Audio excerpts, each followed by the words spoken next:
Kamusta? Ako nga pala si Kaloyski.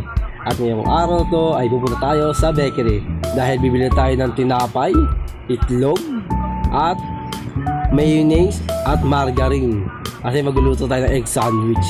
At dito nga ay nakarating na rin tayo sa bakery at nabili na rin natin ang ating mga kailangang bilhin.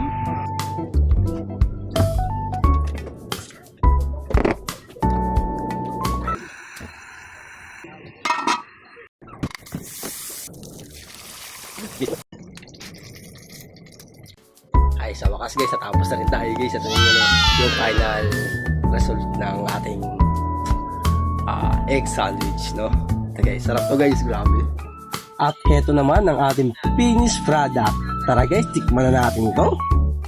At dito guys, nimulang ko na nga rin kainin itong egg sandwich natin. Dahil medyo antok na rin kasi talaga ako dyan guys. Dahil alas 3 na rin kasi ng madaling araw yan. Pero okay lang dahil solid naman din talaga yung sarap ng egg sandwich. At hanggang dito lang ating video guys. Maraming salamat sa inyo.